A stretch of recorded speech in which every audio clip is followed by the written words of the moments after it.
Question 7. Macy's teacher wrote a fraction on the board and then asked the students to mark a number line with a fraction that is equal to the one on the board. Macy has marked the following number line as her answer. We can see it right here. What fraction could the teacher have written on the board? Select yes if the fraction listed in the table is equal to the one marked on the number line, or select no if the fraction listed in the table is not equal to the one marked on the number line. We are looking at this table down here. This is the number line we are comparing it to.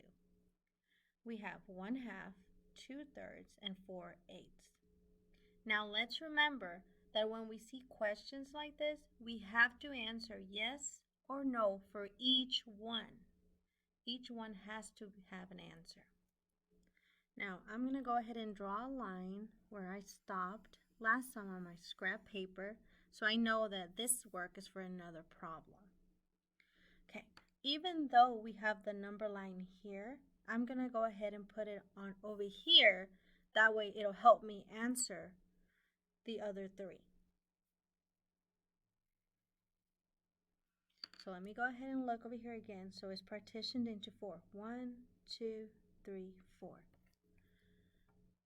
So I'm going to try my best so it looks the same. It's not going to be perfect. Let's remember that, but we're going to try our best. So I skipped 2 squares and 2 squares, and it has the little dot right there. Then I'm going to go ahead and I have 2 and 2. The great thing about this paper is because it has little squares in line, it helps us when we're creating something like this. So now this one will be a reflection of the one we have here.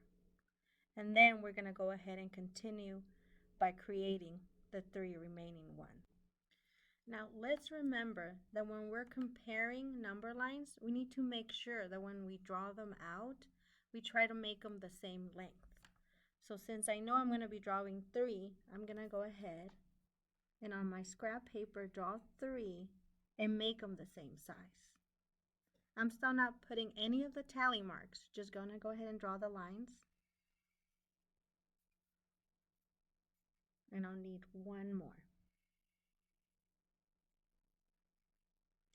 Okay, so my first fraction is 1/2, so I'm going to go ahead. So if I'm looking at this number line, and I have 0 and 1, those are my endpoints. Where would 1/2 be? It would go right here. So 1/2.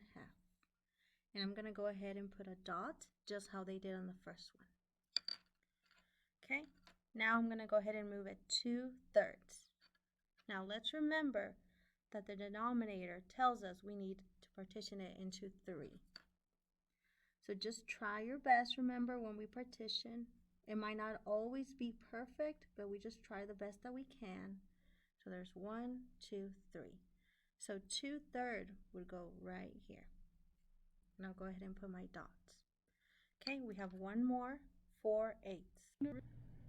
Okay, so now since we're doing 4/8, I'm going to go ahead and begin by partitioning it into 4. But remember, I need to partition it into 8s because that's what my denominator is telling me over here.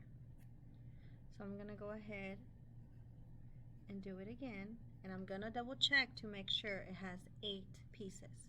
1, 2, 3, 4, 5, 6, 7, 8. So now I'm looking for 4/8. 1/8, 2/8, 3/8, 4/8. So now, because we made them all the same length, it makes it really easy to compare all the number lines. So which of these number lines that I've made looks similar to the one that the teacher put on the board?